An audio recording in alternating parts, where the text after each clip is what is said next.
New York, 1955. The streets were slick with rain, neon reflections twisting in puddles as though the city itself shivered at the secrets it concealed. The night was thick with smoke and whispers, an invisible tension pressing against every passerby, an ominous weight no one dared acknowledge. The journalist, Leonard Hayes, had walked these streets countless times, notebook in hand, pen poised to capture the city's hidden truths. He was relentless, fearless in pursuit of corruption, lies, and the sinister forces that thrived beneath the surface. But on this night, the shadows themselves seemed to shift in unnatural patterns, anticipating the revelations he would uncover. Leonard had spent months investigating a clandestine society known only in fragments, murmurs that suggested a court where morality was twisted, and law was a facade for unspeakable rituals. Every alleyway he visited, every dimly lit bar where informants whispered, carried a subtle danger, a threat that his determination had only barely registered. The air around him buzzed with unseen energy, a low, persistent hum that seemed to vibrate beneath the pavement, as though the city had its own heartbeat, dark and irregular. His contacts had warned him repeatedly. Some secrets were never meant to be unveiled, some forces far older and crueler than human comprehension. But Leonard, driven by an unyielding sense of justice and an insatiable curiosity, pressed forward. The Devil's Court, as it was whispered in the shadows, was not a metaphor. It was a literal assembly of men and women who wielded influence and cruelty in equal measure. Their activities were hidden in plain sight, veiled by legitimate businesses, charities, and social gatherings, each meticulously designed to conceal the horrors that unfolded behind closed doors. Leonard had pieced together fragments, documents smuggled from city archives, testimonies from terrified witnesses who insisted on anonymity, coded letters that hinted at meetings where fear and power intertwined.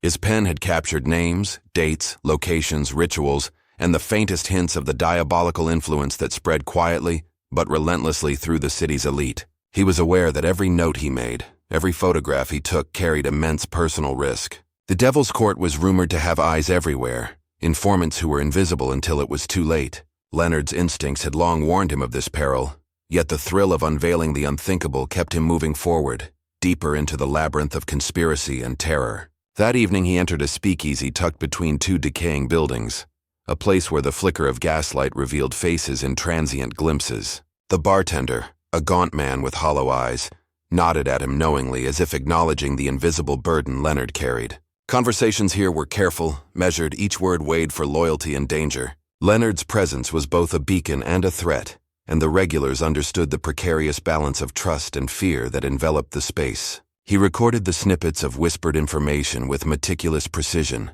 aware that one slip, one raised eyebrow, could undo months of careful investigation. Outside, the streets seemed alive, wet pavement reflecting the distorted lights of the city, shadows stretching unnaturally, hinting at unseen watchers who measured every step. The wind carried with it a faint, acrid scent, like burned paper and something far darker, a subtle reminder that the city held secrets that defied both logic and morality. Leonard's investigation was reaching a climax. He was gathering pieces of a puzzle that suggested not only corruption, but an organized, ritualistic cruelty sanctioned by those who claimed authority. His pen scratched furiously across the notebook, documenting encounters, observations, and fragments of evidence that seemed almost too horrific to believe, yet each corroborated by multiple sources. The air in the speakeasy thickened, a subtle oppressive presence pressing against the walls, as if the shadows themselves leaned closer to listen, to assess the threat posed by his relentless scrutiny. Every sound was amplified. The clink of glasses, whispered words, the distant rumble of traffic, each a potential signal, a reminder that in this city, vigilance was survival. Leonard's mind raced, connecting names, dates, places, and events forming a tapestry of conspiracy and terror. He felt the weight of his knowledge pressing down on him, the awareness that the story he pursued was not merely one of crime or corruption, but a confrontation with forces that operated in realms most men refused to acknowledge. The Devil's Court was rumored to be immortal in influence, its members cunning, secretive, and utterly ruthless, orchestrating events with precision that defied comprehension. Leonard's resolve did not waver. If anything, the growing dread strengthened his determination. He believed that the truth, no matter how horrifying, demanded to be revealed, that the public had a right to know the shadows under which they lived. The night deepened, fog curling around lampposts, shadows blending with shadows, as though the city itself conspired to hide the dark secrets Leonard sought to illuminate. His footsteps echoed in narrow alleys, a solitary rhythm against the ambient hum of unseen life, carrying him toward encounters that would test the boundaries of courage, sanity, and mortality. Leonard Hayes was not merely a journalist. He was a witness to the unimaginable, a chronicler of horrors hidden in plain sight, tasked with exposing the machinations of a court that thrived on fear, manipulation, and death. Each revelation he uncovered was a thread in a web of intrigue, binding him ever tighter to a fate that had long been whispered in rumors. Those who exposed the Devil's Court rarely lived to tell the tale. Outside, the city breathed darkness, lights flickering as if warning intruders of boundaries that should not be crossed. Leonard's hand tightened around his notebook, ink smeared slightly from haste and nervous tension, the pages filled with names, dates, and accounts of events that challenged belief. His shadows stretched across the cracked pavement, elongated and distorted, merging with others that moved with inexplicable purpose, hinting at unseen observers. Somewhere above, a faint whisper, almost imperceptible, threaded through the night air, a reminder that nothing in this city existed without surveillance, without calculation, without consequence.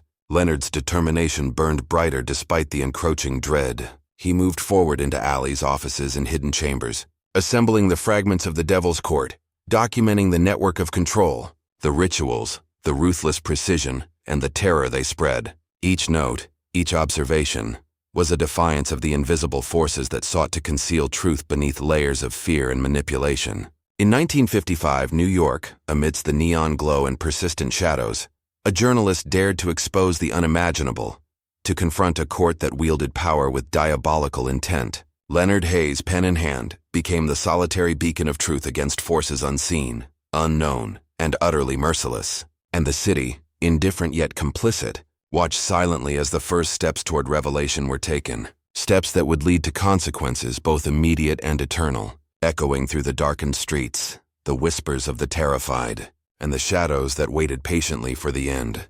The fog thickened as Leonard Hayes moved deeper into the city's hidden veins, the glow of neon signs casting distorted reflections that seemed almost alive, bending around corners and doorways like sentient shadows. Every footstep echoed with a subtle resonance, a rhythmic pulse in the quiet night that felt both natural and unnerving, as if the streets themselves were aware of his intrusion. Leonard's notebook was crammed with observations, coded messages, and fragmented testimonies. The accumulated weight of secrets pressed against his mind, demanding careful navigation between truth and peril. Rumors of the Devil's Court reached him in whispers from the fearful, each account more harrowing than the last.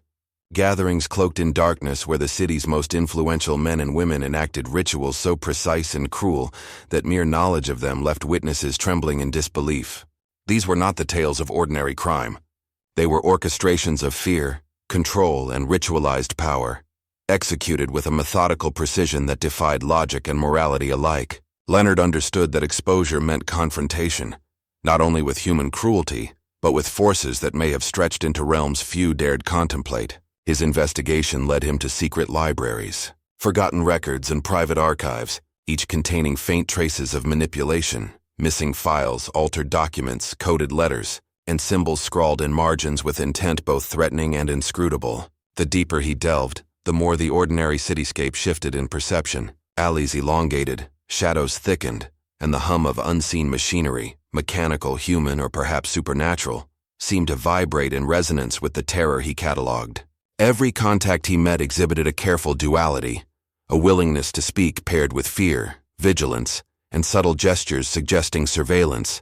Even those who offered assistance seemed themselves trapped between desire to reveal and instinct to survive, their expressions tight, wary, every word chosen as if weighed against unseen consequences. Leonard's nights were haunted by fleeting glimpses of figures just beyond vision, and yet the journalist pressed on, understanding that retreat was impossible once the path to truth had been illuminated. He crossed streets where streetlights flickered in unnatural patterns, shadows coalescing in ways that implied sentience, movements deliberate yet imperceptible unless one focused with intense scrutiny. The Devil's Court was not merely a metaphorical presence. It manifested in the city itself, shaping reality subtly but undeniably, a persistent reminder that knowledge carried a price. Leonard's insomnia deepened as his mind attempted to catalog and reconcile evidence that seemed simultaneously logical and impossibly arcane. Maps of meeting locations, names of participants, and dates of rituals were interspersed with personal notes on subtle changes in behavior among powerful figures, indicating influence and coercion extending far beyond immediate observation. Yet it was the whispered tales from the terrified, faces pale, voices trembling, that struck him most profoundly. Witnesses recounted events that defied belief, with rituals performed in complete secrecy, people disappearing as if swallowed by the night itself, and consequences that touched the city in both visible and invisible ways. Leonard's pen became his shield, each line a testament to survival and defiance, a means of asserting agency against forces determined to obscure truth and impose terror. His path through New York led him to abandoned buildings, dimly lit theaters, and hidden passageways where faint traces of gatherings could still be discerned. Ashen corners, faint markings etched in wood, faint residues that suggested fire, smoke and presence now gone. The atmosphere grew heavier with every step. The city seemed to watch, judge, and respond, an omnipresent consciousness aligning with the court's objectives. Leonard recorded subtle irregularities, door frames slightly shifted, patterns in graffiti that mirrored coded symbols, shadows that did not correspond to any tangible source, all reinforcing the sense that unseen forces orchestrated events beyond comprehension. Despite fear and fatigue, his resolve remained intact, fueled by the knowledge that exposure was not optional. The city's whispers, rumors, and residual fear became a guide, pointing toward the core of the court's influence, even as it became increasingly apparent that observation alone might be insufficient, and that discovery could provoke confrontation with individuals or forces for whom human morality held no sway. Leonard's nights were punctuated by moments of stark clarity amid paranoia. A name, a date, a location that unlocked a fragment of the puzzle, suggesting patterns that spanned years, even decades, revealing not only the court's ongoing influence but also its meticulous preservation of secrecy. He mapped connections, noting financial transactions, unexplained disappearances, and coincidental tragedies, gradually assembling a portrait of a society in which the Devil's Court exercised authority unchecked by law, morality, or conscience. The shadows seemed to deepen around him as he progressed, as if the city itself conspired to test resolve, patience, and courage. Every alleyway and corridor became a stage upon which the interplay of secrecy and revelation was enacted, requiring Leonard to navigate both tangible and intangible hazards. Outside, the night stretched endlessly, punctuated by distant sirens, muted conversations, and the occasional echo of footsteps that were not his own. Leonard was increasingly aware that the act of observation could alter reality. His own presence, decisions, and writings influenced the behavior of those around him, even subtly, yet he pressed forward, documenting with painstaking attention to detail. By the end of this night, Leonard's notebook contained a wealth of knowledge, names, dates, locations, coded messages, and evidence of activities that, if exposed, could dismantle a network of unimaginable cruelty. He had glimpsed the machinery of fear, influence, and ritualized power, and the weight of this knowledge pressed upon him physically and mentally, a constant, unrelenting reminder that truth demanded vigilance, courage, and the willingness to confront forces far beyond ordinary comprehension. Leonard Hayes' journey into the shadows of New York's underworld had only begun. Yet the night itself seemed to recognize the magnitude of his pursuit, bending light, shadow, and perception in acknowledgement of the confrontation to come. New York City, 1955, was a sprawling metropolis of stark contrasts, a city teeming with wealth and poverty, light and shadow, ambition and corruption. The skyline was jagged with towering buildings, their windows glowing faintly against the encroaching night, while the streets below hummed with an incessant rhythm of life, commerce, and clandestine dealings. Leonard Hayes had grown up in the heart of this city, absorbing both its vibrancy and its hidden darkness. He was intimately familiar with the neighborhoods where the desperate struggled for survival, the districts where power and influence dictated every movement, and the hidden corridors where secrets were traded like currency. Leonard's work as a journalist had always been guided by an unyielding moral compass, yet the city constantly tested his resolve. From the outset of his career, he had been drawn to stories of injustice, corruption, and cruelty, uncovering the unspoken horrors that thrived behind facades of civility and legality. His reputation for relentless pursuit of truth had earned him both allies and enemies. Those who benefited from secrecy feared exposure, while the marginalized and oppressed viewed him as a rare advocate capable of giving voice to the silent. By 1955, Leonard's investigations had led him to fragments of information about a clandestine society whispered about in fearful tones: the Devil's Court. This assembly of powerful and unscrupulous individuals was said to operate above the law, executing rituals and decisions that manipulated, punished, and sometimes destroyed lives with meticulous precision. The court's existence had been hinted at in scattered reports, coded messages, and confessions from terrified witnesses who had survived encounters with its influence. Leonard was determined to collect these fragments, to assemble a coherent picture of an organization that thrived on secrecy, fear, and manipulation. His apartment, located in a modest building on the edge of Manhattan, had become a repository for these discoveries. Stacks of documents, photographs, handwritten notes, and clippings organized with painstaking care. Every item told a story, every notation provided context, and each piece contributed to a growing map of influence that stretched across the city. Leonard's investigation revealed that the Devil's Court was not a uniform entity, but a network of individuals united by ambition, cruelty, and a shared understanding of ritualized power. Meetings were carefully orchestrated, locations selected to ensure absolute privacy, and participants chosen for their ability to execute the court's will without question or hesitation. These gatherings were masked by legitimate fronts, private clubs, charities, and social events where appearances were meticulously maintained. Leonard meticulously documented financial transactions, correspondence, and subtle indicators of influence that suggested the court's reach extended into business, politics, law enforcement, and even lawmaking bodies. The depth of their manipulation was staggering, their ability to enforce obedience and instill fear unparalleled. Witnesses described rituals in hushed tones, acts that combined theatricality with brutality, performances that reinforced hierarchy and authority, while simultaneously exacting psychological terror on participants and observers. Leonard's role as a journalist brought him dangerously close to exposure, and he was acutely aware that his presence and discoveries made him a target. Yet his commitment to revealing truth overrode caution.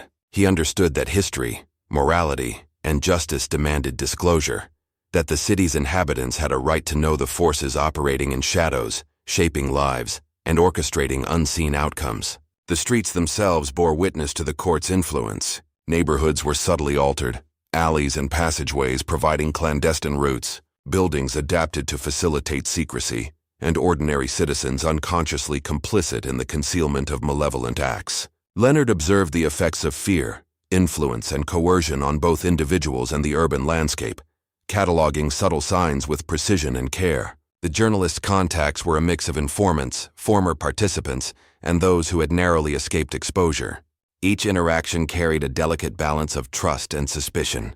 One misstep could unravel months of careful documentation. Leonard maintained a disciplined routine of interviews, observations, and verification, cross-referencing every claim, noting inconsistencies, and seeking corroboration in physical evidence whenever possible. His investigation extended beyond immediate encounters. He analyzed historical patterns, connecting past disappearances, unexplained events, and rumors of ritualized punishment to the court's network. Over time, a disturbing portrait emerged, an organization operating without accountability, bending perception, law, and morality to achieve its objectives. Leonard Hayes's pursuit was relentless. He mapped connections among influential individuals, traced the flow of money and favors, and observed behaviors indicative of coercion and control. He maintained detailed journals of these findings, aware that one misplaced document or observation could compromise not only his work, but his life. The weight of responsibility was immense, and the psychological strain of uncovering such darkness was compounded by the omnipresence of potential observers. The city itself seemed to respond to his discoveries. Shadows lengthened unpredictably. Street sounds became oddly distorted, and an uncanny awareness of unseen eyes persisted. Despite the danger, Leonard's determination did not waver. Each day brought new insights. Each encounter added another piece to a puzzle that, if completed, would expose an organization whose influence permeated every aspect of the city. The combination of meticulous planning, ritualized behavior, and the psychological impact of secrecy created an atmosphere in which terror was institutionalized, a fact Leonard documented with painstaking attention. By piecing together the fragments of evidence, he illuminated a hidden layer of New York, a world governed by fear, power and manipulation, and in doing so, positioned himself at the center of a story that could shake the foundations of the city itself. Leonard Hayes's investigation revealed layers of influence that spanned decades, tracing the Devil's Court's operations back through generations of New York's elite. The network was intricate, its members interconnected through business dealings, social alliances, and covert agreements designed to obscure intent and ensure absolute loyalty. Each revelation deepened the darkness that enveloped the city, exposing a reality in which morality was subordinate to ambition and cruelty. Leonard meticulously cataloged these connections, identifying individuals whose public personas masked participation in clandestine gatherings where decisions were made, favors exchanged, and lives manipulated. The court's rituals were designed not merely to enforce obedience, but to instill lasting fear, psychological scars that would echo through families and communities for years. Witnesses spoke of ceremonies conducted in hidden chambers, candlelight flickering across masks and ceremonial symbols, participants moving with exacting precision, voices chanting in synchronized cadence, the weight of centuries of tradition palpable in the air. Leonard's notes described how these rituals reinforced the hierarchy of power, both within the court and in the broader societal framework, with subtle threats extending outward to ensure compliance from those too peripheral to attend directly. The journalist observed patterns of disappearances and unexplained accidents, linking them to decisions made in secret gatherings, providing a chilling testament to the court's influence and ruthlessness. Streets that appeared ordinary by day concealed hidden passageways, meeting spots, and safe houses. Even architecture was adapted to serve secrecy. Leonard explored abandoned buildings, private clubs, and lofts that served as clandestine venues, each revealing evidence of meticulous planning and a disregard for human life that bordered on the supernatural.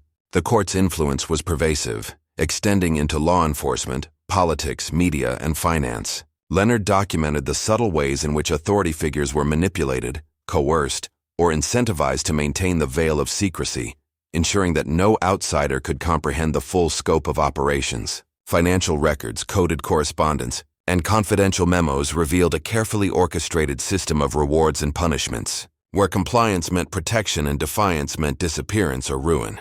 Leonard also noted psychological manipulation as a core tool. Fear, guilt, and loyalty were weaponized to maintain obedience, leaving witnesses and participants in a constant state of tension. Even those outside the court who stumbled upon fragments of evidence often became compromised, coerced, or discredited, a testament to the organization's calculated precision. The city itself reflected the court's presence.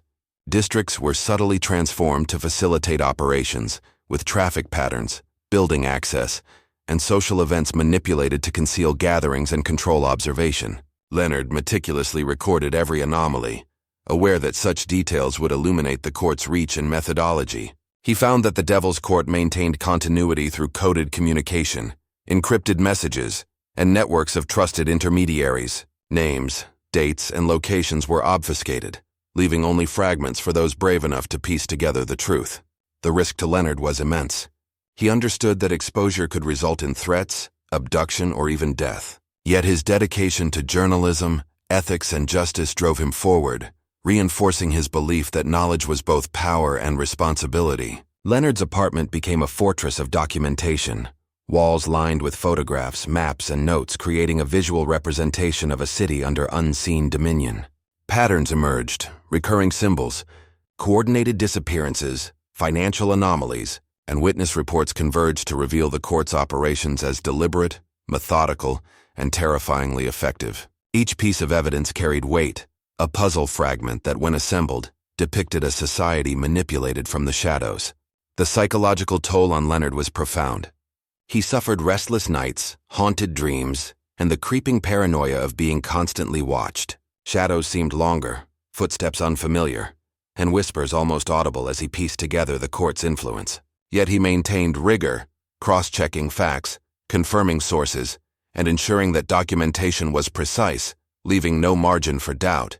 The Devil's Court operated as a silent arbiter of power and fear, leveraging centuries of accumulated influence to shape outcomes according to an arcane and inscrutable hierarchy. Leonard's role was unprecedented. He sought to illuminate these structures, to expose the mechanisms by which the city's elite exerted absolute control, and to reveal truths that most citizens could not imagine existed. By the end of his research in this period, Leonard had mapped an extensive network of individuals, properties, and activities, revealing patterns of influence, secrecy, and manipulation that spanned multiple sectors of society. His notes detailed how rituals, meetings, and strategic decisions interconnected to create a web of power that maintained itself with ruthless efficiency. The implications were staggering. Exposure of these findings could shake institutions, topple reputations, and provoke retaliatory actions from forces capable of extreme measures. Leonard's resolve was unwavering. He believed that the public had a right to understand the mechanisms of oppression and fear that had silently governed their lives. In documenting the Devil's Court, he became a custodian of knowledge, a solitary chronicler of horrors, navigating moral, ethical, and personal risks with precision and courage. The streets of New York, once familiar, now appeared alien, alive with the presence of forces that existed just beyond perception. Leonard's observations illuminated the architecture of terror, the choreography of secrecy, and the interwoven lives of those who wielded authority and those who were ensnared by it. Every note, map, and photograph was a testament to vigilance, courage, and the pursuit of truth in the face of unimaginable danger. Leonard Hayes stood at the threshold of revelation, the accumulated knowledge in his possession poised to expose the Devil's Court, a society of unimaginable cruelty and influence, the very existence of which defied reason and morality.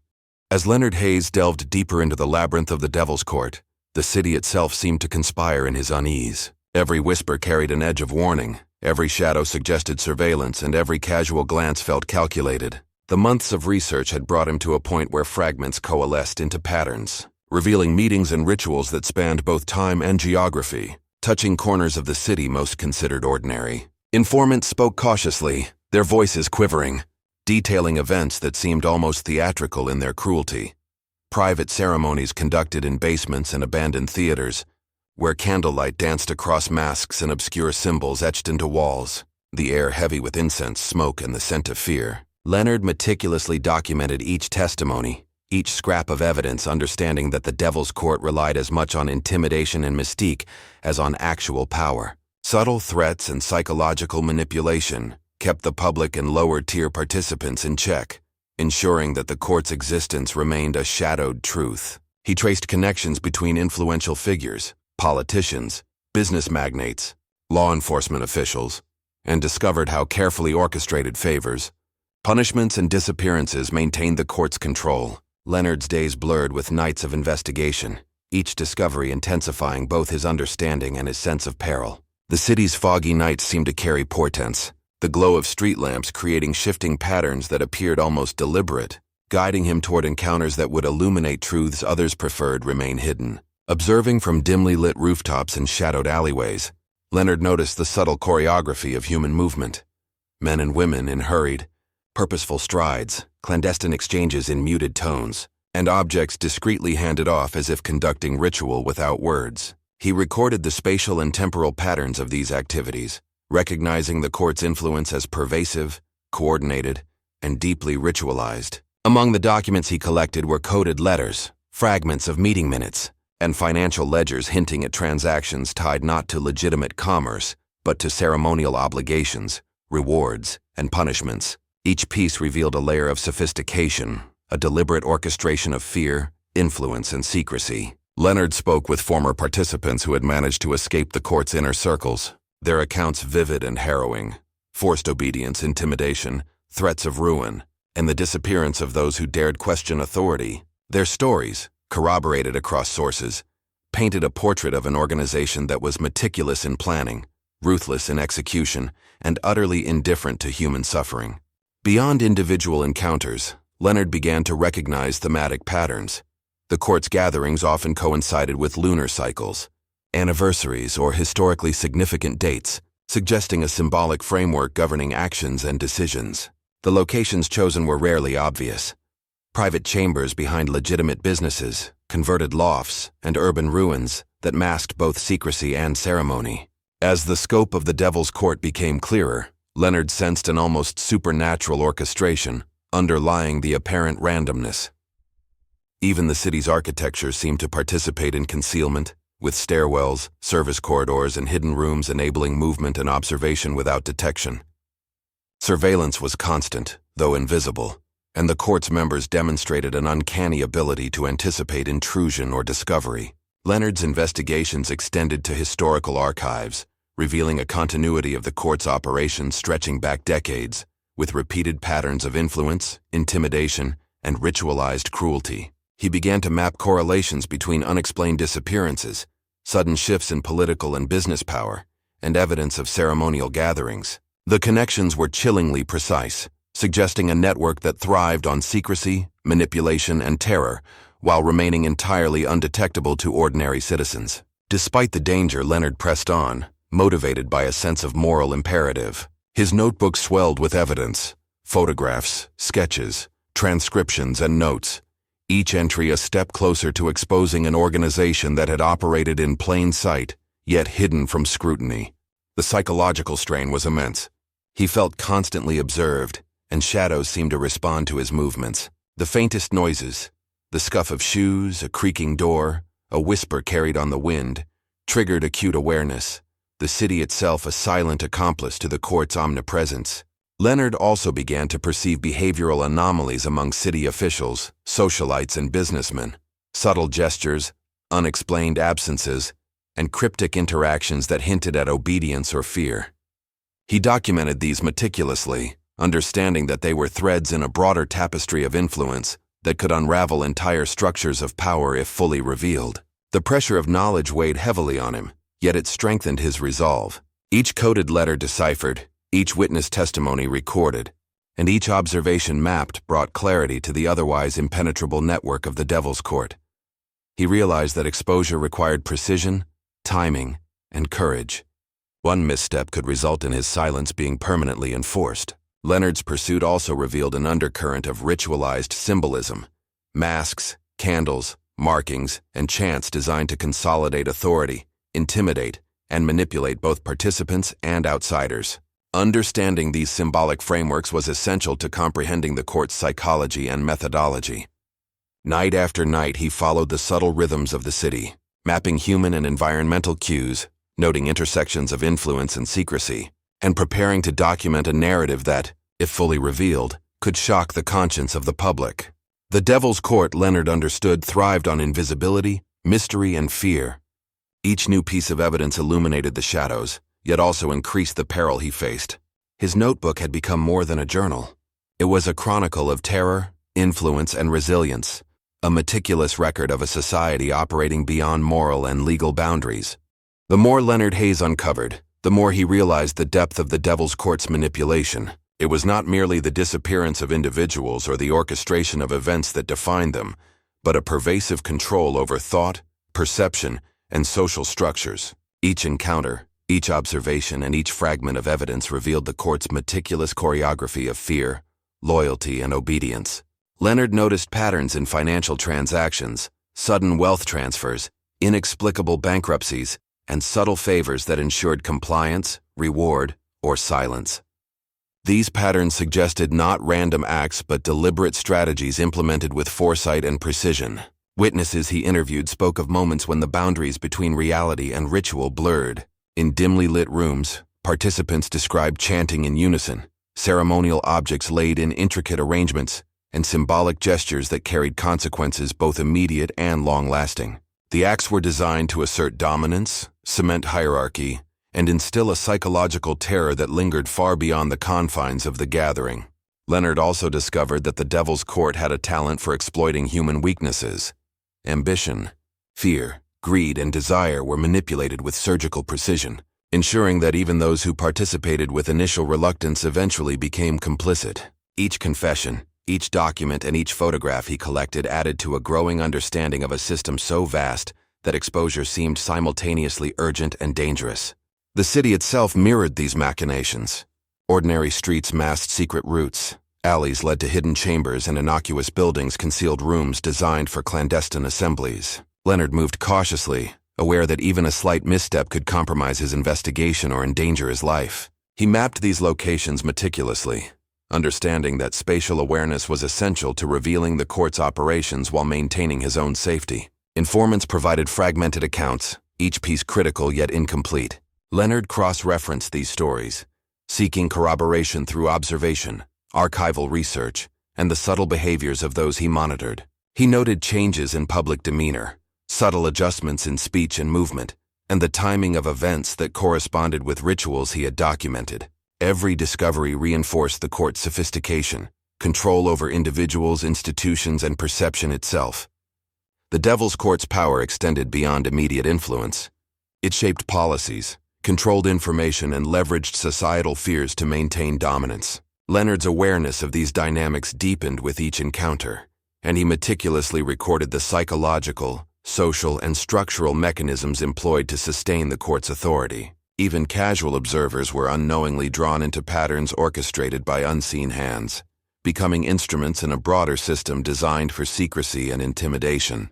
Leonard's nights were haunted not only by the shadows of the city, but also by dreams and visions inspired by the stories he heard and the evidence he compiled. Figures disappeared in his imagination, rituals replayed with vivid intensity, and the pervasive influence of the court weighed on his mind like a relentless tide. He documented these internal observations alongside external evidence, understanding that both were critical in conveying the depth and horror of what he uncovered.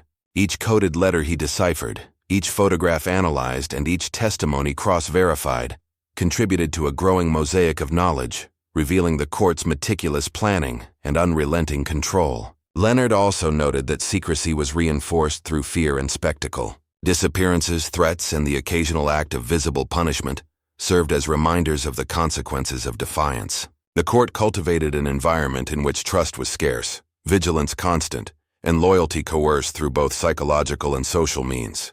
Leonard's investigation extended into unexpected areas: charity events, political gatherings, social clubs, and business transactions all bore subtle imprints of influence, indicating that no facet of city life was untouched. He meticulously mapped these influences, demonstrating the court's ability to infiltrate, manipulate, and dominate through both overt and covert actions. The city's response to his presence became increasingly tangible. Footsteps echoed where none should have been.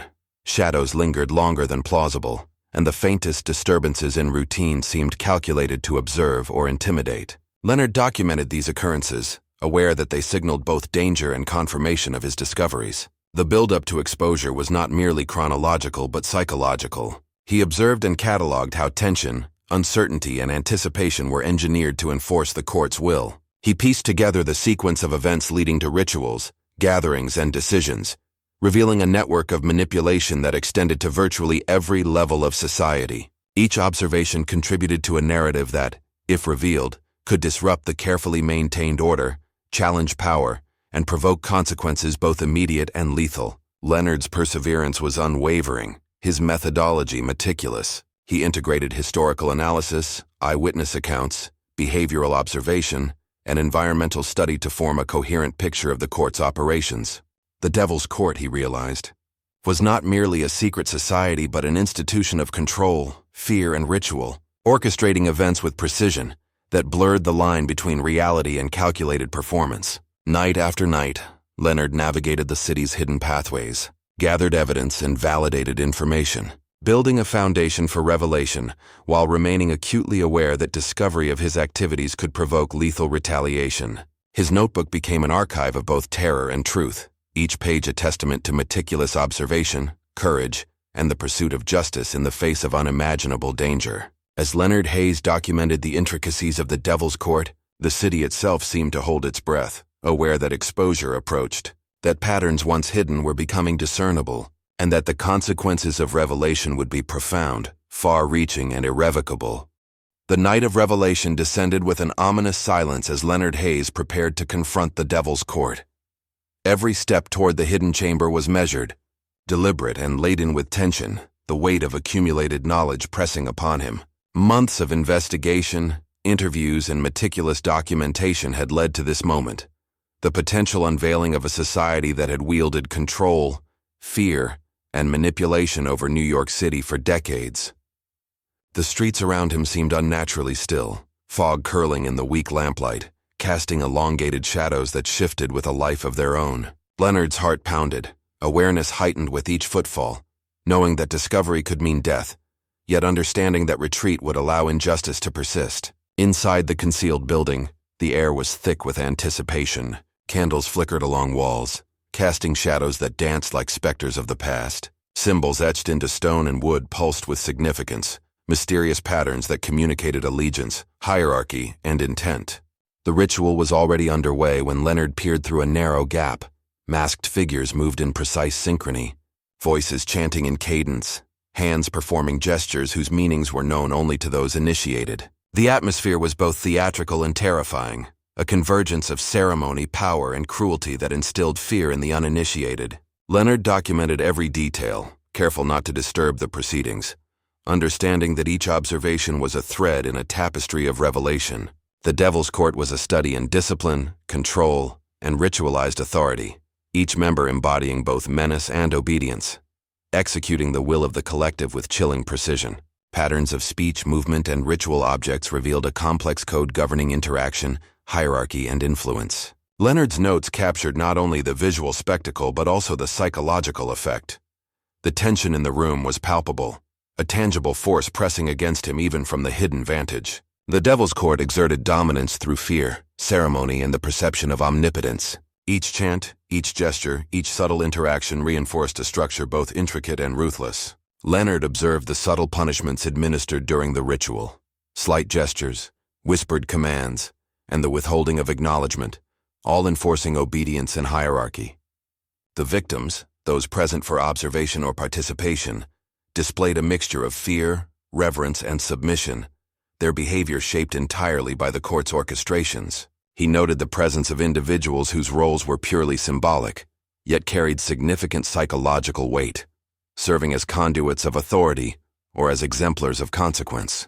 The air was heavy with incense, the scent mingling with candle smoke and something faintly metallic, an olfactory signature of ritual and foreboding. Leonard's meticulous observations recorded every movement, word, and symbol, ensuring that his documentation could reconstruct not only the sequence of events, but also the underlying structure of power. As the ceremony progressed, the court's coordination became increasingly evident. Gestures, chants, and sequences were executed with mechanical precision, demonstrating rehearsed dominance and absolute adherence to established codes. Leonard's presence remained hidden, yet the tension of being an observer in proximity to such orchestrated power heightened awareness of danger, reinforcing the stakes of exposure. The Devil's Court utilized subtle manipulation of perception, directing attention, altering focus, and controlling interpretation to maintain psychological supremacy. Every act, however minute, contributed to a climate of obedience, fear, and awe. Leonard witnessed the enforcement of loyalty through a combination of symbolic gestures, subtle threats, and observed consequences, each reinforcing the court's unassailable authority. Patterns emerged that linked current events to historical precedents, demonstrating continuity, adaptation, and resilience over time. Each participant understood not only their role in the present ceremony, but also the legacy of control and influence that dictated expected behavior. Leonard's analysis extended beyond observation. He cross-referenced events with previously collected documents, financial records, and witness accounts, revealing a consistent methodology of power, secrecy, and intimidation. The culmination of the ritual introduced a deliberate psychological impact, the orchestrated fear of consequences, the implicit threat of disappearance, and the affirmation of dominance over those both within and outside the court. Leonard documented reactions, subtle shifts in demeanor, and the interplay of authority, noting how even the smallest gestures communicated volumes about hierarchy, control, and expectation. He recorded the tools of manipulation, symbols, ritual implements, positioning, synchronized speech, and the orchestration of light and shadow to create an overwhelming sensory and psychological environment. Each observation revealed the court's sophistication in maintaining order, influence, and fear, ensuring compliance and reinforcing the perception of invincibility. Leonard's meticulous notes captured not only the ritual itself, but also the intricate framework of coercion that allowed the Devil's Court to operate undetected while shaping outcomes across the city. The psychological mastery displayed during the ceremony, combined with precise choreography and an aura of inevitability, ensured that participants internalized fear, submission, and recognition of authority. Leonard Hayes, hidden yet fully aware, realized the magnitude of his documentation. Exposure of this event could dismantle or destabilize a network of influence so deeply embedded that its reach extended into every corner of civic, social, and political life. His pen raced, capturing every detail: movement, cadence, gesture, expression, spatial arrangement, and the subtle interplay of power that dictated behavior. Leonard understood that the Devil's Court was not merely a secret society, but a living organism of control, maintaining dominance through fear, ritual, and psychological precision, and that his revelations would illuminate the darkest corners of influence and power in 1955 New York. The ceremony reached its most harrowing phase as Leonard Hayes observed from the shadows, every detail seared into his mind with precision and clarity. Candles flickered violently, casting grotesque shadows that writhed across the walls, elongating the figures in macabre dances of light and darkness. The participants moved with almost mechanical synchronization, their voices blending into a chant that reverberated through the chamber, a sound that seemed to manipulate the air itself, filling it with tension, dread, and inevitability. The Devil's Court had mastered psychological control, crafting rituals that imprinted fear and submission on every observer, participant, and potential witness. Leonard documented the intricate layering of authority and obedience, the subtle nods, the controlled breathing, the deliberate positioning of bodies, all orchestrated to assert dominance and maintain absolute hierarchy. In this controlled chaos, he noticed the treatment of witnesses who had been drawn into the ritual. Their expressions were frozen in a mixture of fear, awe, and resignation. Small gestures, a hand lightly tapped on the shoulder, a whispered command, a glance from a masked figure, conveyed consequences that were understood without verbalization, illustrating the court's mastery over psychological influence. Leonard meticulously recorded these interactions, aware that the combination of ritual, symbol, and authority created a network of coercion and control unlike anything documented before. The air carried a faint metallic scent, mingling with wax, incense, and a subtler aroma that hinted at unseen violence, reminding him of the court's brutal potential. As the ritual continued, objects were moved with deliberate intent. Books, scrolls, ceremonial knives, and obscure artifacts positioned precisely to signify power, rank, or impending action. Leonard noted the calculated sequencing of gestures, the cadence of chants, and the controlled manipulation of participants' attention, all converging to produce maximum psychological impact. He compared these observations with previous accounts, archival materials, and witness testimonies, confirming a pattern of behavior, a continuity of method, and a deliberate orchestration of fear and control. The Devil's Court operated not only on physical manipulation but on perception itself. Subtle cues, synchronized movements, and environmental control reinforced a reality dictated entirely by the organization's objectives. Leonard's mind cataloged every symbol, movement, and verbal exchange, understanding that even minor deviations could indicate hierarchy, intent, or consequence. The participants, though masked and anonymous, demonstrated adherence to an unspoken code, responding instantly to gestures, shifts in chant, or the presence of specific individuals. Leonard realized the depth of their indoctrination, the extent of psychological conditioning, and the pervasiveness of the court's influence over thought, behavior, and social interaction. Each observation solidified his understanding that the Devil's Court was not merely a secret society, but a self-reinforcing mechanism of control, fear, and societal manipulation. He traced the ripple effects of each ritual, subtle shifts in alliances, strategic absences, and changes in behavior that would extend beyond the chamber, influencing events in politics, commerce, and social circles. Leonard also observed the deliberate concealment of consequences for those who faltered or questioned authority. Slight gestures, changes in tone, and micro-expressions conveyed unspoken warnings, ensuring compliance without overt punishment, a method as terrifying as it was effective. The culmination of the ceremony brought an almost palpable crescendo, the merging of fear, anticipation, and psychological tension into a singular, dominating presence that commanded obedience from all present. Leonard's documentation captured this apex, noting how each component, ritual, symbol, gesture, chant, and environmental manipulation, interacted to create an overwhelming impression of absolute authority. The Devil's Court's ability to enforce order without overt violence, to inspire dread without explicit threat, and to maintain secrecy through psychological mastery was unparalleled. Leonard realized that exposure required not just courage, but an unerring dedication to detail, ensuring that the narrative of events would convey the full scope, precision, and horror of what he had witnessed. Every annotation, sketch, and note became critical, preserving the continuity, context, and intricacy of the ceremony. Shadows seemed to shift in acknowledgement of his presence, the room itself vibrating with energy that was both terrifying and intoxicating.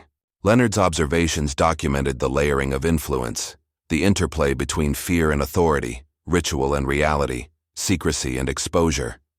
By recording these details meticulously, he ensured that the Devil's Court's methodology, psychology, and reach would be revealed in their full, terrifying complexity. As the ritual concluded, participants departed silently, leaving behind traces of their presence, extinguished candles, lingering scents, and a charged atmosphere heavy with unspoken consequence. Leonard remained, cataloging every residual detail, aware that the chamber's echoes contained as much information as the visible actions themselves. The Devil's Court had executed its performance flawlessly, leaving witnesses and observers alike altered, subdued, and profoundly impacted. Leonard Hayes's documentation captured not only the observable events, but also the structural and psychological frameworks underpinning the court's operations. His record would serve as both evidence and testimony, illuminating a network of influence and fear that had long remained concealed from public scrutiny. In this chamber, Leonard understood fully that the Devil's Court was more than clandestine gatherings. It was an institution of psychological domination, secrecy, and strategic control, its influence extending far beyond the immediate environment, shaping decisions, behaviors, and lives across the city. Every gesture, sound, and shadow was a component of a meticulously orchestrated system, and Leonard's careful chronicling ensured that the horror, precision, and scale of this system would be revealed without compromise. The aftermath of Leonard Hayes's exposure to the Devil's Court was a storm of psychological, social, and moral turbulence that engulfed him entirely. Returning to his apartment after the harrowing observation, Leonard felt the weight of accumulated fear pressing on every thought, every movement. The city, which once appeared merely vibrant and bustling, now seemed complicit, alive with unseen eyes, concealed intentions, and the lingering echoes of ritualized control. Each street corner, lamplight, and shadow carried the potential for surveillance, each passerby a possible participant in the court's expansive web of influence. Leonard meticulously documented his experience, aware that the precision of detail was crucial, not merely for historical record, but for survival, comprehension, and potential exposure. The psychological toll was profound. Restless nights, recurring dreams of masked figures, candlelight, and rhythmic chants haunted his sleep, leaving impressions of dread and inevitability. Leonard's thoughts were dominated by questions of morality, justice, and the fragile boundary between revelation and danger. He considered the implications of public disclosure, understanding that unveiling the court could trigger retaliation, social chaos, and possibly death for himself and those associated with his findings. Beyond personal risk, the magnitude of the Devil's Court's influence weighed on him. Every revelation, every observed pattern, indicated a reach that extended into government, law enforcement, commerce, and social hierarchy. Leonard's documentation suggested not isolated acts, but a systemic manipulation of society, orchestrated with precision and executed through fear, ritual, and psychological mastery. Financial records, correspondence, and behavioral observations converged to reveal a network designed to perpetuate secrecy, obedience, and control. Leonard was acutely aware that any misstep could provoke consequences: disappearance, ruin, or public discreditation. Every detail, therefore, required careful consideration, verification, and precise documentation. He reviewed photographs, sketches, and notes, analyzing interactions, gestures, and the subtle environmental manipulations that ensured the court's influence remained unchallenged. Even minor anomalies, slight variations in chant cadence, unusual positioning, or unexpected pauses, were recorded with precision, revealing layers of intentionality and control previously unnoticed. Leonard recognized that the court's power was as much psychological as operational. It instilled fear, manipulated perception, and enforced loyalty without overt displays of violence. Those who fell afoul of its unwritten rules were subtly coerced, silenced, or vanished, leaving only shadows and rumors as testimony. Beyond documentation, Leonard sought counsel from select allies he trusted implicitly, sharing carefully curated portions of evidence to confirm interpretations and gather insight. Each conversation was measured, cautious, and loaded with unspoken tension, a reflection of the pervasive reach of the court and the omnipresent danger of exposure. Leonard's meticulous cross-referencing of historical data, witness accounts, and physical evidence revealed a chilling continuity, patterns of influence, disappearance and ritual spanning decades, possibly generations. The Devil's Court, he realized, was a persistent organism, evolving to maintain secrecy while reinforcing authority, ensuring both stability and fear. The immediate aftermath also manifested in physical sensations, a heightened awareness of sound, light and movement, an almost visceral understanding of being watched, and the perpetual calculation of risk in every step. Leonard's home, once a sanctuary of work and thought, became a fortress of vigilance, each shadow scrutinized, each creaking floorboard noted, each unexpected visitor considered suspect. Sleep was fragmented, punctuated by dreams of candle-lit chambers, chanting masks, and the chilling certainty of omnipotent observation. Social interactions became exercises in caution, measurement, and observation, with Leonard interpreting gestures, speech, and presence for indicators of allegiance, awareness, or danger. The aftermath extended beyond psychology into strategy. Leonard began structuring his notes, photographs, and sketches to create coherent narratives, mapping influence, intent, and ritualistic structure, ensuring that exposure would be accurate, comprehensive, and undeniable. His analysis included the environmental context of ceremonies, architecture, lighting, sound, and spatial arrangement, understanding that these elements amplified psychological dominance, reinforced obedience, and concealed action from the outside world. Leonard also considered the societal implications of revelation, public reaction, institutional response, and potential retaliation. He understood that the Devil's Court had engineered secrecy not only through manipulation, but through the construction of perception itself, making ordinary individuals complicit or unaware. His awareness of these mechanisms informed every subsequent action, from note organization to potential publication. The psychological strain was counterbalanced by a resolute moral imperative. The city's citizens had a right to know, the oppressed deserved voice, and history required documentation. Leonard Hayes's meticulous cataloging of events, interactions, and consequences created a record of unparalleled depth, revealing not merely actions but the methodology, psychology, and systemic operation of the Devil's Court. The aftermath was not a single event, but a continuum, the merging of observed horror, anticipated consequence, and the looming responsibility of disclosure created a sustained state of tension, awareness, and vigilance. Leonard's efforts to comprehend, analyze, and document the Devil's Court in the wake of witnessing their power became a relentless pursuit, a burden entwined with duty, fear, and an unwavering commitment to truth. Even routine actions were colored by the recognition of influence. A gesture, a glance, or an environmental cue could carry hidden meaning, further reinforcing the court's pervasive presence.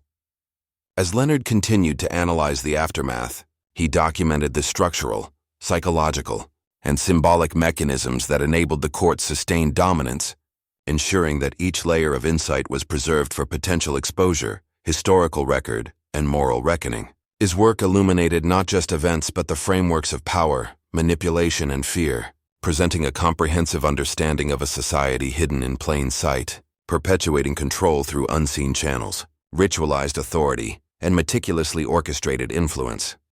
The psychological consequences of Leonard Hayes's exposure to the Devil's Court extended far beyond immediate fear and anxiety. He became acutely aware that the organization's influence permeated layers of society that most citizens considered untouchable: law enforcement, municipal governance, financial institutions, and social hierarchies. Each observation he had recorded illustrated a pattern of control that leveraged fear, loyalty, and subtle coercion to maintain supremacy. The aftermath of witnessing the ritual manifested in constant hypervigilance.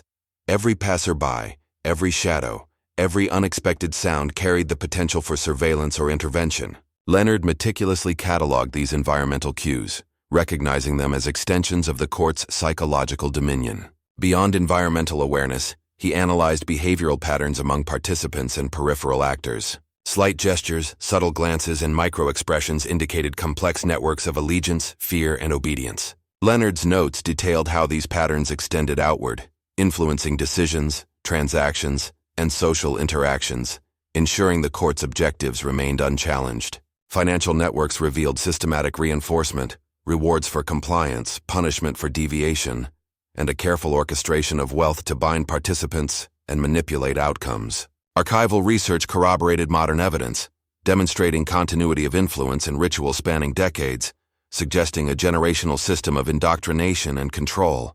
Leonard observed that fear was a strategic instrument. Psychological pressure was exerted without overt violence, creating an environment where individuals internalized obedience and self-monitoring, perpetuating the court's authority silently. Socially, the aftermath was apparent in altered behaviors, unseen but felt. Individuals who had previously been autonomous demonstrated subtle compliance, communication, and alignment with unspoken codes of conduct. Leonard's documentation captured these nuances, illustrating a pervasive, almost imperceptible framework of influence that extended across time and space. His awareness of danger remained heightened. The court's capacity to respond to threats was immediate, precise, and concealed. Any misstep, any exposure could provoke disappearance, discreditation, or worse. Leonard's meticulous organization of evidence, photographs, sketches, notes, and correspondences, ensured both preservation and strategic planning for potential disclosure. The city itself became a landscape of psychological tension. Routine intersections, public gatherings, and private residences all carried signs of orchestration, surveillance, and influence. Leonard's awareness of these dynamics informed every movement, conversation, and decision, blending observation with caution. He also noted residual impacts of ritual, emotional resonance, symbolic echoes, and environmental cues that persisted beyond immediate observation, shaping perceptions and behaviors of those indirectly exposed. The court's influence was as much about subtlety as overt action.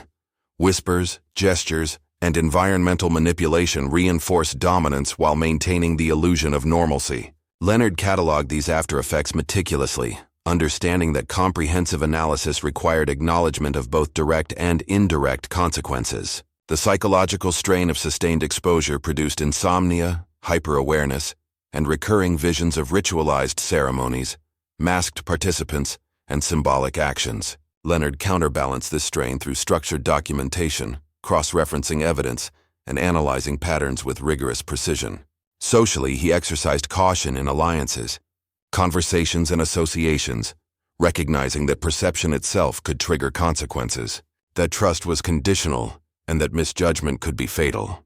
Leonard's efforts extended to structural analysis, mapping networks, identifying recurring locations, and correlating behavioral cues with ritualized patterns.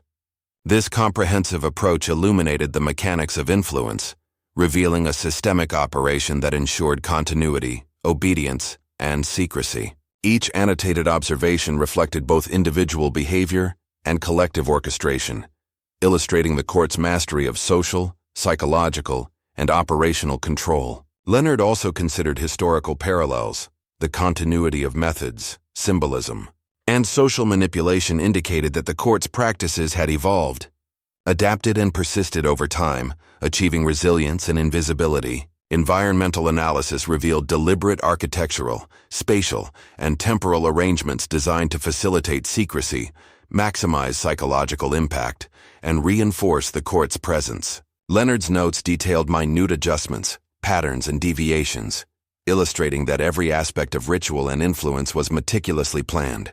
The aftermath manifested not only in observations but in strategic insight. Leonard recognized the necessity of thorough, precise, and cautious documentation to preserve truth, protect himself, and illuminate the court's operations for potential exposure. Each action, each observation, and each record became a component of a larger narrative, capturing the interplay of fear, control, and societal manipulation orchestrated by the Devil's Court. Leonard Hayes's work transformed personal peril into evidence of unprecedented scope, demonstrating the intricate, pervasive, and terrifying influence of a hidden society capable of shaping lives, institutions, and history from the shadows. His dedication ensured that the aftermath of exposure, psychological, social, and systemic, was meticulously recorded, creating a chronicle that revealed the full scale, complexity, and horror of the Devil's Court's enduring power. The enigma of the Devil's Court extended far beyond the rituals, the disappearances, and the meticulously orchestrated influence it exerted over New York City. Leonard Hayes, through meticulous observation, research, and documentation, began to perceive the almost supernatural elements embedded within the organization's operations. Reports from former participants described events that defied conventional understanding. Objects moving without apparent cause, sudden temperature shifts during rituals, and an unexplainable sense of presence or observation in empty rooms. Leonard carefully noted these accounts, cross-referencing them with his own experiences, sketches, and archival materials, seeking a rational explanation while acknowledging the chilling possibility of phenomena that transcended normal comprehension. The court's inner sanctum, hidden beneath layers of secrecy, seemed to function as both physical and psychological labyrinth. Initiates described corridors that shifted, doors that appeared and disappeared, and stairwells that led to unexpected locations, as though the very architecture was alive, manipulating perception and navigation to disorient, control, and confound outsiders. Leonard cataloged every such report, analyzing spatial layouts, architectural anomalies, and participant testimonies, aware that these seemingly minor details held critical insights into the court's methodology and the uncanny aura that surrounded its operations. The symbols etched into walls, ritual implements, and ceremonial artifacts carried layered meanings, some obvious, others esoteric, designed to communicate authority, intention, and consequence both within and beyond the organization's visible hierarchy. These symbols appeared in predictable patterns yet often exhibited subtle deviations, suggesting deliberate manipulation, encoded messages, or adaptive rituals responding to specific circumstances. Leonard's research indicated that the Devil's Court may have integrated elements of esoteric knowledge, psychological manipulation, and quasi-scientific experimentation to maintain dominance and control perception. Former participants recounted experiences that blurred the line between conscious observation and altered states, visions, auditory phenomena, and inexplicable occurrences that could not be readily explained through conventional means. Leonard documented each account with extreme precision, including timestamps, locations, environmental conditions, and emotional states, understanding that even the smallest detail could provide insight into patterns or mechanisms previously unrecognized. The mystery extended beyond the participants themselves. Disappearances often left no trace. Evidence was minimal, and in some cases witnesses' memories conflicted or failed entirely, as if erased by deliberate intervention or inexplicable forces. Leonard theorized that the court's influence may involve psychological conditioning so advanced that memory, perception, and cognition could be manipulated without overt action. Archival research revealed similar anomalies in historical records, missing documents, inexplicable gaps in reporting, and recurring references to inexplicable phenomena connected to social elites, suggesting that the Devil's Court's enigmatic power was long-standing and systematic. Leonard also explored correlations between environmental factors and reported phenomena, the alignment of spaces with celestial events, the influence of acoustics, light manipulation, and the symbolic placement of ritual objects, all contributing to the creation of experiences that challenged understanding and reinforced authority. Witness accounts described events that seemed to contradict natural laws, objects appearing or disappearing, whispered voices in empty rooms, and sudden temperature fluctuations coinciding with critical ritual moments. Leonard's notes captured these reports with meticulous detail, analyzing potential explanations ranging from psychological influence to deliberate technological manipulation, and acknowledging the possibility of phenomena that might not be fully understood. The court's secrecy and control mechanisms extended to participants' perception of time and space. Observers described periods where minutes felt like hours, rooms appeared larger or smaller than measured, and events seemed to loop or repeat, creating confusion, dependence, and psychological reinforcement of hierarchy. Leonard meticulously recorded these temporal and spatial anomalies, seeking to map patterns that could indicate intentional manipulation, architectural design, or the integration of esoteric practices designed to enhance influence. Communication within the court also carried mysterious qualities. Messages, gestures, and symbols often held meanings that were multi-layered, context-dependent, and inaccessible to outsiders. Leonard documented these instances, comparing modern examples with historical precedents to identify continuity, adaptation, and the integration of psychological and esoteric principles. Former participants expressed the enduring impact of these experiences. Lingering fear, uncertainty, and a pervasive sense that events were orchestrated by forces beyond comprehension. Leonard's careful documentation ensured that these accounts were preserved in context, providing insight into the court's methodology, the psychological conditioning employed, and the enigmatic aspects that reinforced power, secrecy, and obedience. As Leonard Hayes delved deeper into the mystery, he realized that the Devil's Court's influence was multidimensional, operational, psychological, symbolic, and potentially supernatural.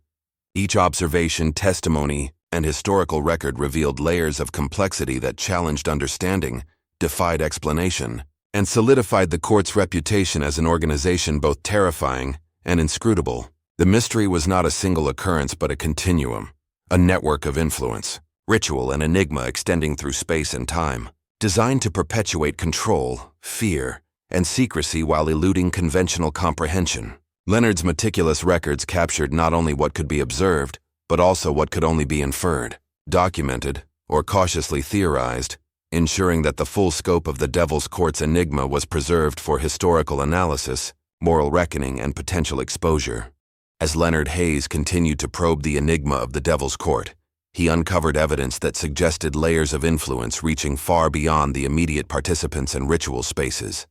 Objects, symbols, and locations previously dismissed as trivial were revealed to be components of a broader framework designed to manipulate perception, reinforce hierarchy, and conceal truth. Leonard meticulously mapped the recurring motifs in architecture, urban planning, and private estates, noting how seemingly ordinary structures concealed hidden chambers, secret passageways, and observation points. These spaces, often overlooked by outsiders, served both functional and psychological purposes, allowing the court to maintain surveillance, enforce obedience, and orchestrate events with precision. Testimonies of former participants and witnesses described phenomena that defied explanation: faint whispers in empty corridors, fleeting apparitions, and objects moving independently of any discernible cause. Leonard recorded each occurrence, correlating them with ritual timing, spatial arrangements, and symbolic cues to identify patterns and potential mechanisms of manipulation. The Devil's Court's reach extended into civic institutions, social networks, and financial systems. Leonard traced a network of influence that linked individuals, organizations, and decisions in a manner that created an invisible lattice of control. Disappearances, sudden promotions, or subtle punishments were not isolated incidents, but elements of a deliberate design to reinforce authority, maintain secrecy, and condition obedience. Archival documents revealed that these practices had persisted for decades, adapted to changing circumstances, and integrated elements of psychological conditioning, symbolism, and environmental control. Leonard noted that participants' perceptions of reality were systematically shaped through ritual, observation, and subtle cues. Time, space, and sensory input were manipulated to instill confusion, dependence, and submission. These manipulations reinforced hierarchy, ensured compliance, and created an environment where questioning authority was psychologically costly. Leonard's notes cataloged every detail: gestures, spoken words, spatial positioning, and environmental factors that contributed to the court's capacity to control both perception and action. Former participants described lingering effects: disorientation, emotional suppression, recurring visions, and an enduring sense that reality itself was malleable under the court's influence. Leonard analyzed these reports, considering both psychological explanations and the possibility of phenomena that might exceed conventional understanding. The court's secrecy was maintained through layers of ritualized behavior, environmental manipulation, and symbolic communication. Observers who failed to interpret these cues correctly were subtly punished or guided into compliance, reinforcing both obedience and fear. Leonard's meticulous cross-referencing of accounts revealed that the Devil's Court functioned as an adaptive, self-reinforcing system, integrating historical precedent, human psychology, and environmental design to sustain dominance. Spatial and temporal distortions played a critical role in perpetuating the court's enigma. Participants described corridors that seemed to extend endlessly, rooms that appeared larger or smaller than expected, and sequences of events that felt both repetitive and unpredictable. Leonard cataloged these anomalies, theorizing that architectural ritual, and psychological mechanisms converged to create an experience that reinforced obedience, fear, and dependency. Communication within the court was equally complex. Symbols, gestures, and coded language allowed intricate coordination while remaining inscrutable to outsiders. Leonard documented these methods, comparing modern instances with historical records to reveal continuity, adaptation, and deliberate obfuscation. Beyond the rituals themselves, Leonard examined the ripple effects of court operations on the wider society. Social norms, political decisions, and business practices bore subtle imprints of influence, often undetectable without careful analysis. This systemic manipulation ensured that control extended far beyond the ritual chamber, influencing thought, behavior, and decision-making across multiple layers of society. Leonard Hayes's documentation captured not only the observable anomalies, but also the inferred mechanisms behind them, including psychological conditioning, symbolic reinforcement, and environmental orchestration. These elements combined to create a multidimensional enigma, a network of influence, secrecy, and manipulation that was both operationally sophisticated and deeply unsettling. Historical continuity, adaptive strategies, and meticulous observation ensured the court's survival while maintaining an aura of mystery and invincibility. The challenge for Leonard was not merely to document but to understand the interplay of observable events, hidden structures, and psychological mechanisms that created the court's enduring enigma. Every note, sketch, and analysis was a step toward comprehending a system designed to remain impervious to scrutiny, capable of controlling perception, behavior, and societal dynamics. The Devil's Court's mystery was both a shield and a weapon. It concealed operations, instilled fear, and reinforced loyalty, ensuring that the organization could persist undetected while shaping outcomes across the city. Leonard's work revealed that exposure would not be simple. The court's integration of ritual, psychology, symbolism, and environment created layers of obfuscation, each requiring careful decoding to reveal the full scope of influence. By documenting these complexities with unwavering precision, Leonard Hayes preserved a record that illuminated not only what the Devil's Court did, but how and why it achieved such pervasive, inscrutable power, providing insight into a mystery that had long eluded comprehension. The conclusion of Leonard Hayes's investigation into the Devil's Court was not a moment of triumph, but a heavy, lingering descent into reflection, fear, and unresolved consequences. The knowledge he had acquired weighed on him like a shroud, each fact, observation, and testimony a chain linking him inexorably to the darkness he had uncovered. Returning to the solitude of his study, Leonard confronted the stark reality. Exposure of the court would disrupt entrenched power, threaten lives, and alter the course of events across New York City. Yet suppression of truth gnawed at his conscience with equal ferocity. His meticulous records, notes, sketches, photographs, and cross-references constituted a comprehensive account of rituals, influence, and enigma. Yet the act of dissemination posed risks that could rival the horrors he had witnessed firsthand. The psychological toll of awareness was profound. Recurring visions of masked figures, ritual chambers, and candlelit horrors haunted his nights. Sleep offered no respite. Dreams were invaded by the very rituals he had documented, blending memory with nightmare, perception with fear, and observation with inevitable dread. Each morning began with careful review of his documentation, cross-referencing observations, reconstructing sequences, and analyzing implications, a relentless cycle that preserved the accuracy of record while heightening the weight of responsibility. Socially, Leonard remained vigilant, understanding that the court's influence extended far beyond its chambers. Every interaction, glance, and gesture could conceal allegiance or observation.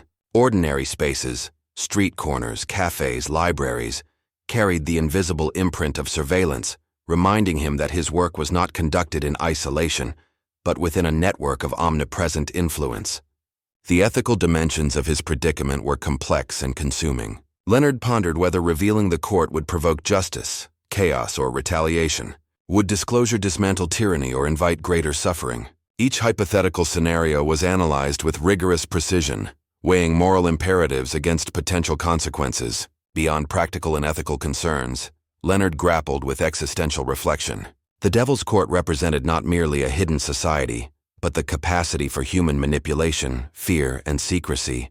elevated to an almost supernatural level. Observing their rituals, influence, and enigma had revealed dimensions of control, obedience, and human psychology that were as instructive as they were terrifying. Leonard's documentation aimed not only to expose but to understand the mechanisms, symbolism, and effects of power that could shape perception, behavior, and societal dynamics with subtlety and precision. Personal relationships bore the strain of knowledge. Trust became conditional, conversation measured, and ordinary interactions weighed for hidden significance. Leonard's own perception of reality shifted. Spatial awareness, environmental cues, and behavioral subtleties became objects of constant scrutiny. Even the most mundane occurrences carried potential significance within the context of the court's pervasive influence.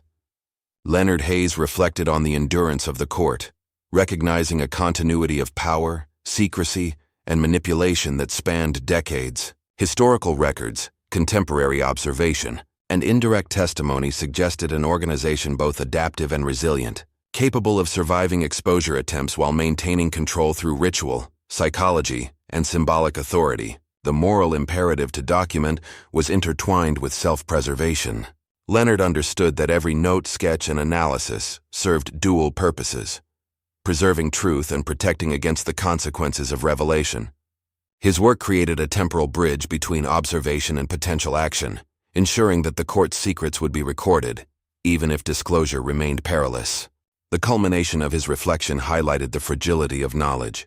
Awareness carried both empowerment and burden, illumination and risk. The Devil's Court existed as a paradoxical entity, visible through evidence yet opaque in intent, terrifying in operation yet inscrutable in motive, capable of shaping society while remaining hidden from ordinary scrutiny. Leonard's detailed chronicling revealed the organization's complexity, psychological mastery, and operational sophistication. His understanding extended to the smallest nuances: gestures, spatial arrangement, symbolic artifacts, ritual cadence, and environmental manipulation. Each element contributed to the overarching control that defined the court's enduring influence. Ultimately, Leonard Hayes's journey concluded not with resolution but with haunting comprehension. The Devil's Court remained both revealed and mysterious, a force whose power could be documented yet not fully countered, whose influence could be mapped, yet not entirely undone. The ethical, psychological, and operational dimensions of exposure remained in tension, leaving Leonard with profound responsibility and irrevocable knowledge. He recognized that his legacy would be defined by the act of witnessing, documenting, and analyzing, preserving a record that exposed the court's reach, horror, and enigmatic mastery while acknowledging that understanding did not equate to control. In the quiet aftermath, Leonard's reflection merged with dread.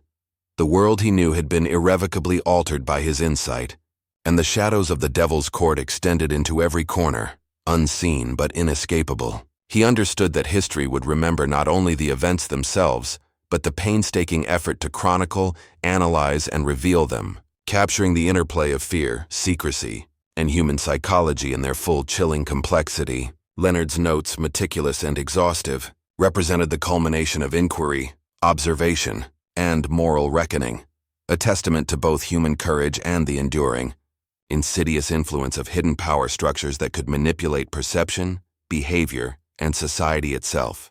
The final reflection of Leonard Hayes's journey into the shadows of the Devil's Court was a confrontation with both horror and responsibility, a reckoning with the profound weight of knowledge and the limitations of action. He understood that the court's influence would persist regardless of exposure, woven into social networks, institutional frameworks, and the collective consciousness of a city, unknowingly complicit. Each observation, meticulously documented, became a dual testament to the mechanisms of control he had uncovered and to the resilience of secrecy and fear as instruments of power. Leonard considered the moral dimensions of revelation, the potential to disrupt the court's operations, the possibility of retaliation, and the inevitable ambiguity of public interpretation. His documentation was exhaustive, including diagrams, photographs, annotations, and cross-referenced accounts designed to capture the full scope of the organization's rituals, psychological control, and enigmatic operations. The Devil's Court had mastered the art of perception manipulation, employing ritual, environmental design, symbolic authority, and psychological conditioning to maintain dominance. Leonard's notes revealed how fear, obedience, and ritualized behavior interwove to create a self-sustaining network, impervious to ordinary intervention and resistant to exposure. Socially, Leonard observed the subtle repercussions of awareness, interactions laden with caution, gestures measured for hidden meaning, and an enduring vigilance that transformed daily life into a series of calculated assessments. Trust became fragile, and even familiar spaces were colored by potential observation, extending the court's influence beyond its immediate participants into the consciousness of witnesses and chroniclers alike. Leonard's reflection encompassed the broader societal implications. The court's methods influenced decisions, behaviors, and hierarchies across politics, commerce, and community structures. Disappearances, rumors, and subtle interventions reinforced the perception of omnipotence, shaping behavior through anticipation, fear, and symbolic reinforcement. Beyond operational influence, the court maintained enigma as a protective and manipulative tool. An intricate blend of ritual, symbolism, environmental design, and psychological conditioning created a reality in which participants, witnesses, and observers were constrained by both explicit and implicit rules, producing compliance, awe, and fear without overt coercion. Leonard's meticulous cataloging of this network ensured that every detail, from the cadence of chants to the placement of ceremonial objects, was preserved, forming a comprehensive map of influence, control, and enigma. Ethical reflection remained central. The act of witnessing and documenting carried both empowerment and burden, a duality of insight and risk. Leonard understood that knowledge alone could not dismantle the system, but documentation could illuminate patterns, provide testimony, and preserve the truth for historical reckoning. The psychological impact was enduring. The haunting presence of masked figures, ceremonial chambers, and candlelit rituals lingered in memory, shaping perception, vigilance, and understanding. Sleep, routine, and interaction were colored by residual influence, a testament to the court's capacity to imprint fear and obedience beyond physical and temporal boundaries. Leonard's work also emphasized continuity. The court's methods persisted across generations, adapting to circumstance while maintaining secrecy and authority. Patterns of disappearance, ritual, and social manipulation revealed a system resilient to exposure, capable of operating within and influencing the structures of society without detection. Each insight reinforced a chilling realization.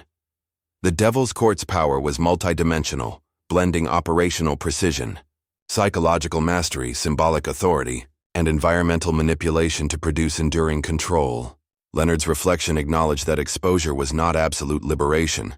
It was documentation, a careful illumination of processes designed to shape understanding, behavior, and perception. He recognized that the court's enigma, while partially revealed, retained its power through the persistence of fear, secrecy, and inscrutable intent. Ultimately, Leonard Hayes's journey concluded with an uneasy reconciliation of duty, knowledge, and consequence. His exhaustive records preserved the scope, methodology, and psychological impact of the Devil's Court, ensuring that history would retain evidence of both horror and mastery, insight and enigma. The shadows he had documented would endure, but the act of chronicling ensured that the darkness would not remain entirely hidden. In the silence that followed, Leonard reflected on the paradox of knowledge. Awareness brought clarity and burden. Revelation offered insight but not control, and truth carried both liberation and danger. The Devil's Court remained a force of hidden influence, operating beyond ordinary comprehension, yet now meticulously mapped, analyzed, and recorded by an individual who had witnessed its rituals, understood its methods, and preserved its mystery for posterity. Leonard's legacy was the preservation of truth in the face of omnipresent enigma, an acknowledgement of human resilience, courage, and the unrelenting pursuit of understanding amidst darkness, fear, and the unknowable. In the final hours of contemplation, he recognized that while the court's power persisted, the meticulous chronicling of its operations provided an enduring testament, a record of horror, influence, and mystery that could never be entirely erased, a narrative of human observation confronting the shadows, and the responsibility of documenting the interplay of fear, secrecy, and control in its full chilling complexity.